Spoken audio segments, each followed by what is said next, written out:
ಪ್ಯಾನಿಗೆ ಬಂದ್ಬಿಟ್ಟು green tea ಹಾಕ್ಬಿಡ್ತಾರೆ, ನೀವೇನೋ chicken ಏನೋ ಕುಕ್ ಮಾಡ್ತಾ ಇರ್ತೀರಾ, ಅದು ಆ ಟೈಮಲ್ಲಿ ನಿಮಗೆ ತುಂಬಾ ಅಂದ್ರೆ 14 ಜನದ ಊಟ ಅದು ಹಾಳು ಮಾಡ್ತಾ ಇದೀಯ ನೀನು ಅಂತ. ಅಂದ್ರೆ ಅವತ್ತೇನಾಗಿತ್ತು, ಅವತ್ತು ನನಗೆ ಊಟನೇ ಸಿಕ್ಕಿಲ್ಲ.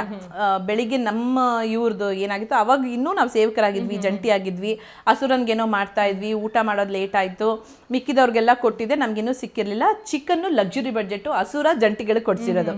ಸೊ ಎಲ್ಲರೂ ಬಕ ಪಕ್ಷಿಗಳ ಕಾಯ್ತಿದ್ದಾರೆ, ಚಿಕನ್ ಯಾವಾಗಲೂ ಒಂದ್ಸತಿ ಬಂದಿರೋದಲ್ವಾ, ಅದನ್ನ ಮಾಡ್ತಿದ್ದೀನಿ. ಹಸುರನ್ಗೂ ಅವ್ರಿಗೂ ಏನೋ ಜಗಳ ಆಯ್ತು. ಹಸುರ ಅವರು ಕರೇಲ ಇದು ಕಂಚಲ ಹಾಗಲಕಾಯಿ ಇದು ಮಾಡ್ತಾ ಇದ್ದಾರೆ, ತುಳು ಬಂದ್ಬಿಡತ್ತೆ.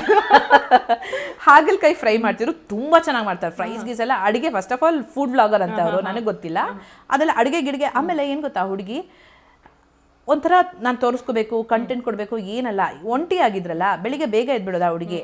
ಪಾಪ ಹೋಗಿ ಎಲ್ರಿಗೂ ನಾನು ಇವತ್ತು ಕಂಚಲ ಮಾಡ್ತೀನಿ, ನಾನು ಕರೆಲ್ಲ ಮಾಡ್ತೀನಿ, ಎಲ್ರಿಗೂ ಮಾಡ್ತೀನಿ. ಆ ಥರ ವಿಶಾಲ ಮನೋಭಾವ. ಅಂದರೆ ನನಗೇನೋ ಸಿಗಲಿ, ನಾನು ಕ್ಯಾಮ್ರಾ ಮುಂದೆನೇ ಮಾಡಬೇಕು ಏನಿಲ್ಲ, ಪಾಪ ಎಲ್ರಿಗೂ ಮಾಡಿಡೋದು. ಅದೆಷ್ಟು ಹೊರಗಡೆ ಪಾಪ ಜನಗಳಿಗೆ ಬಂದಿದೆಯೋ ಇಲ್ಲೋ ಗೊತ್ತಿಲ್ಲ ನನಗೆ.